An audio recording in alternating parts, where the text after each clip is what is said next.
Hey everybody, it's me Andrew. Get out into nature and tune in for yourself.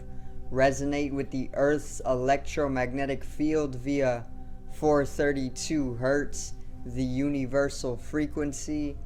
Balance out psychologically and emotionally and further strengthen your brain and your heart coherence as well. Get a plant-based diet going for yourself today and nurture yourself right back into life.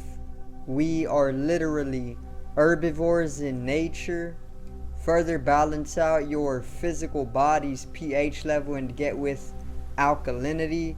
Then you can generate some static electricity. Send me some love telepathically. Set attention to your mind and set intention to communicate. That is all there is to telepathy. You are now tuning in to great days.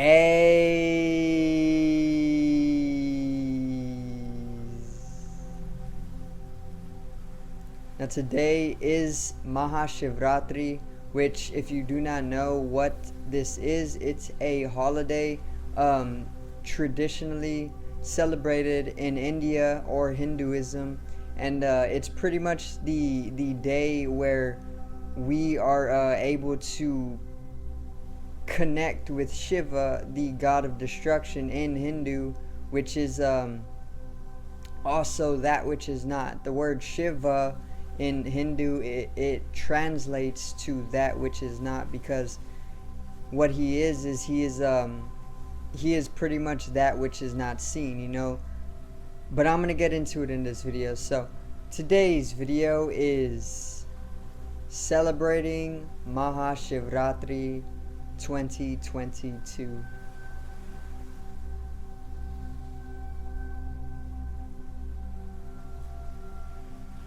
Now, so let's get right into it, alright?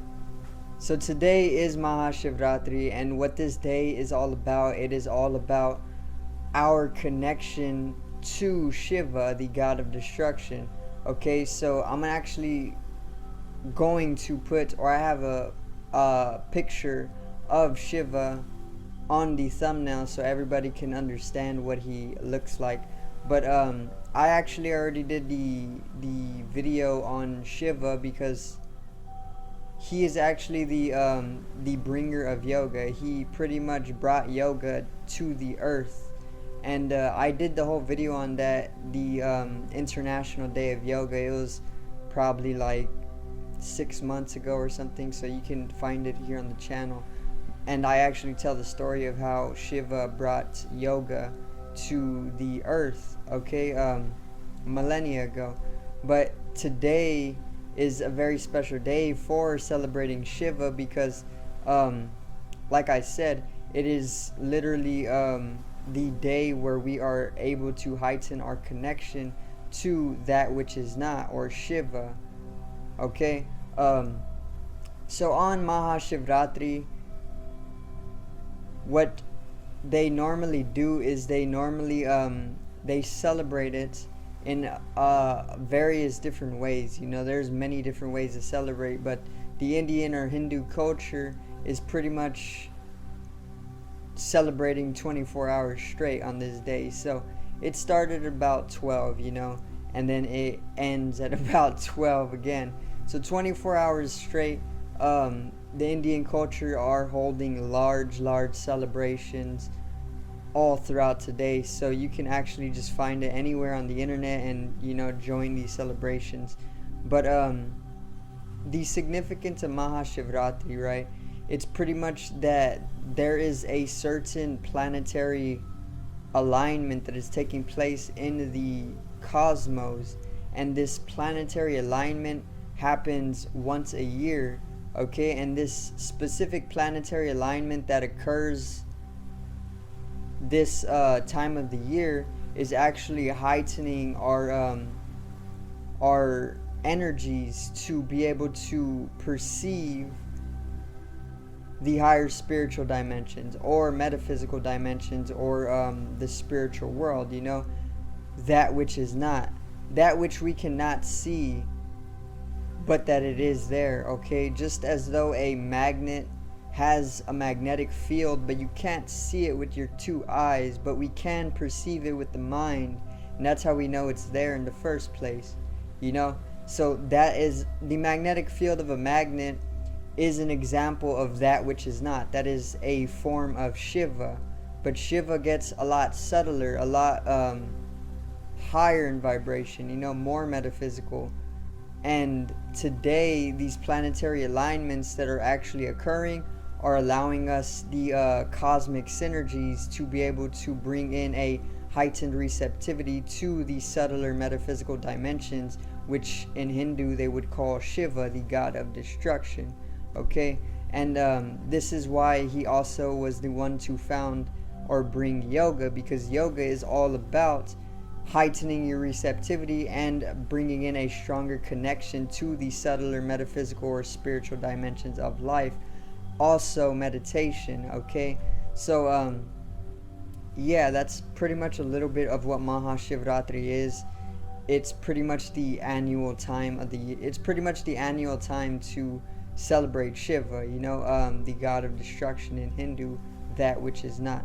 Okay, a very, very famous god. He is all throughout the globe. He is literally spreading. He is an actual being too. He is not he is depicted all throughout Hindu culture for literally millennia. He is an actual being, and he is immortal as well. But we're going to get into how to celebrate Shivratri or Mahashivratri, and I'm pretty much going to tell you how I have celebrated it so far. And then I'm also going to read a poem that I wrote for Shiva and Mahashivratri.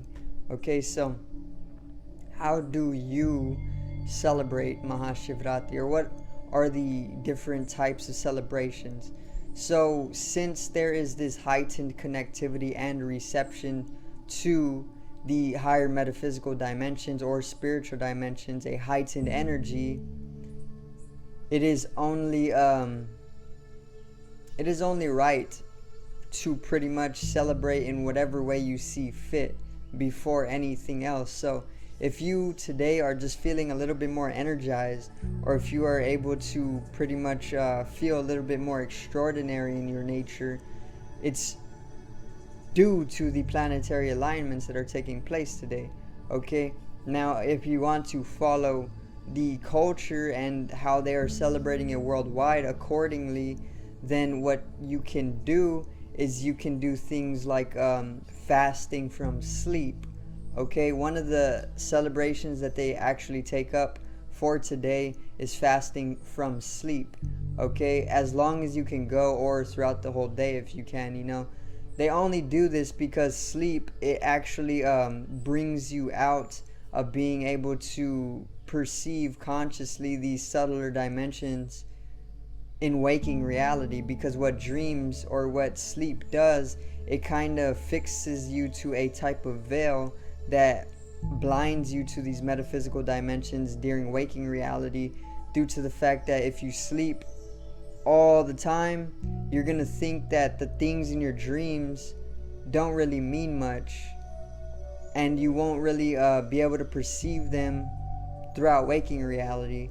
But the truth is that dreams are literally directly tied with waking reality, and what dreams are you astral traveling, and you can do it during waking reality as well, but it's just so that you're not connected and you're not high in energy enough so that you can consciously do it during your waking cycle.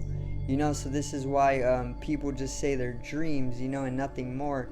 But what it actually is you are traveling the cosmos, or the ethereal realm, or even the astral realm. And today is actually due to the planetary alignments that are taking place. one of those days of the year that we are able to be able to do things like this while we're awake. Obviously, this is why you would fast from sleep, so that you don't miss your chance to do so.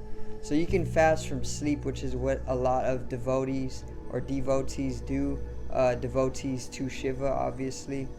And there's also, you can fast from food if you are further devotee or devoting yourself to Shiva, but you don't necessarily have to fast from food. Obviously, if you fast from food, you won't be so physical in your nature, and then you can pretty much transcend the body, and you can shift into the higher metaphysical and be able to experience that which is not, or Shiva. You can eat fruit, this is one of those days where you would only be eating fruit, because Shiva, he only ate fruit. He didn't touch any meat, because meat is a lower vibrational food. In fact, it's not really even a food. It's more of something that we still carry with our animalistic natures, But he only ate fruit because they're lighter. They're mostly water.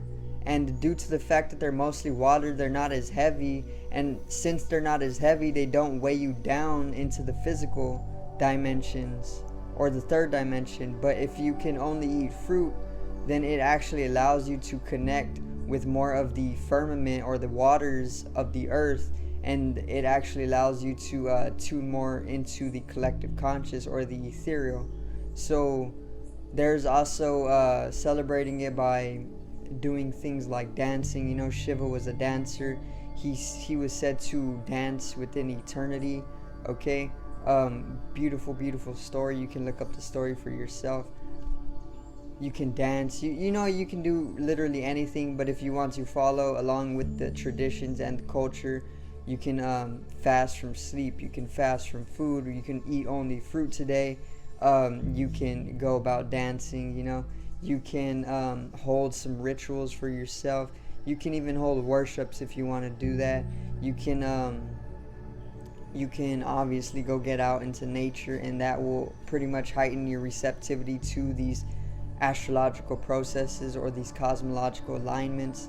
You can do a number of different things, really. You can sing, you can just go about celebrating it, So what I have done for myself, I usually wake up at like 2 a.m. right, every day, and I start my day at 2 a.m. I do yoga first thing in the morning, meditations, and then I pretty much go throughout the day, and then I pretty much go to sleep at about 10 p.m. and then repeat, okay? But today I actually woke up at 12 a.m. and the reason for this was because at 12 a.m. you want to have your spine straight. It needs to be vertical on this day, Mahashivratri, because of these planetary alignments that are taking place, heightening the cosmic synergies. Your spine needs to be vertical or straightened to be able to bring in the most receptive state to these heightened energies, and further resulting in being able to experience higher metaphysical dimensions, or Shiva. Okay? Shiva is pretty much a higher dimensional level of consciousness. Okay? Now, 12. The reason you need your spine vertical or straight at 12 is because, or all throughout the day, is what you really do. You need to keep your spine vertical all throughout today in order to bring the most reception to these energies that are coming down to us. Okay? And the only reason for this is because your spine is literally the axis of you as a mini cosmos. It's literally like an antenna. It is an antenna. It's pretty much like the antenna on your TV. You need your antenna in a specific position, otherwise you're not going to get the connection to the program. Okay? And your spine is literally the exact same thing. If you hold it as straight as possible, and if you hold it vertically, it allows the flow of energy to pretty much fluidly flow. It brings in a fluid energetical fluctuation, and your spine is literally like your antenna. So when you keep it straight, it allows for a heightened receptivity to these heightened energies during today.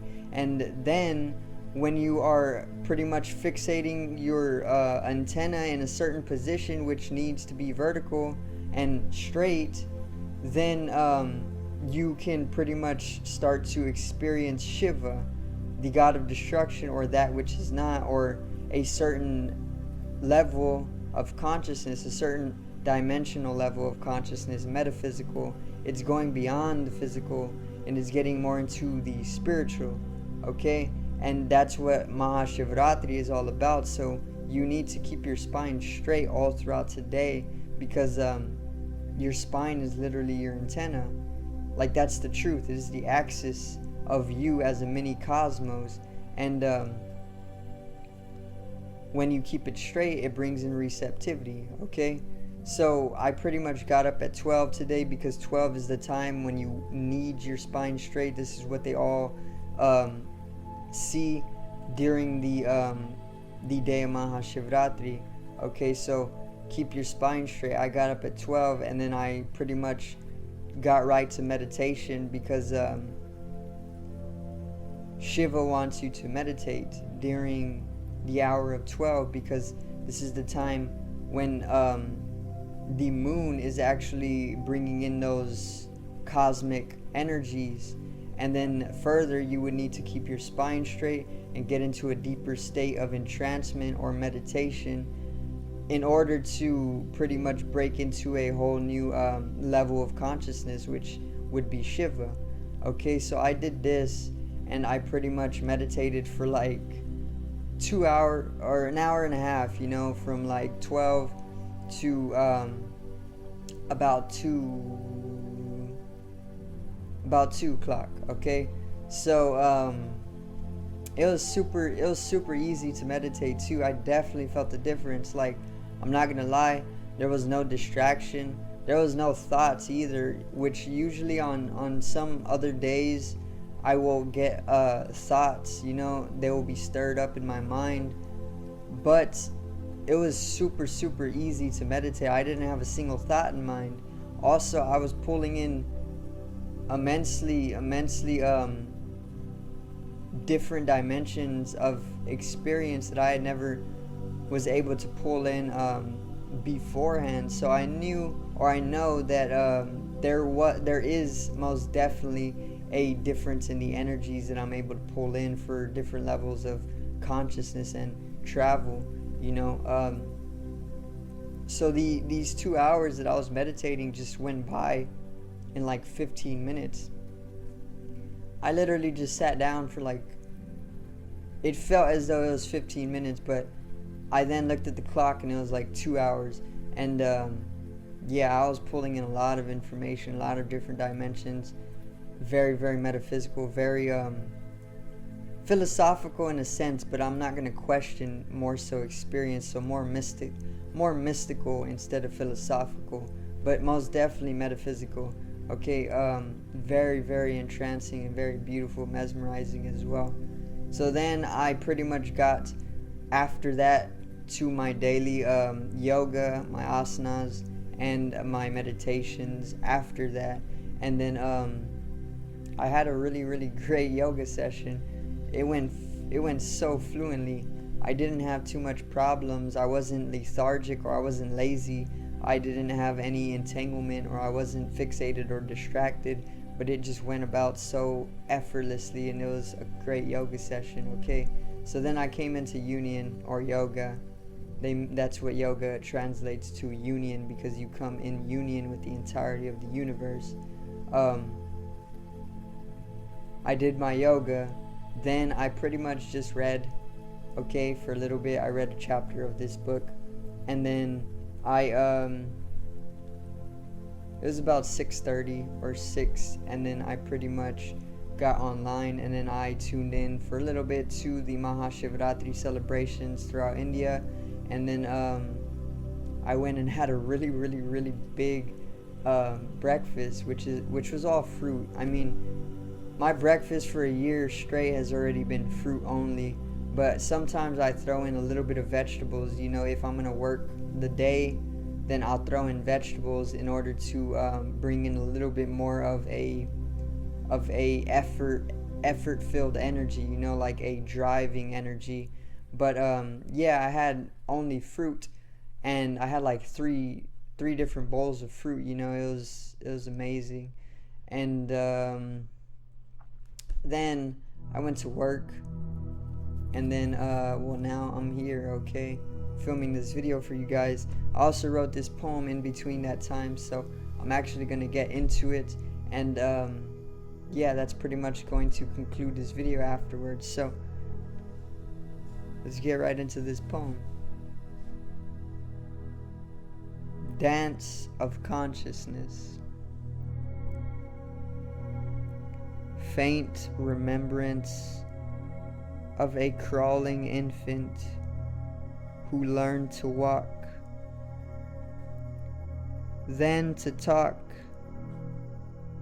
then to question. Was I ever an infant who could or could not? Am I more just here and now, instead of being elsewhere? And if so, illusions have been casted upon the watcher through these dances. Blossoms followed by fragrance, the flower as a process relaxes. Slowly it begins its wilt. Do as thou wilt, you shall wilt. It's an eternal dance of consciousness, an internal flow. Magenta, electric red, light blue, indigo, mango orange, forest green, ultraviolet pink. Ultraviolet pink.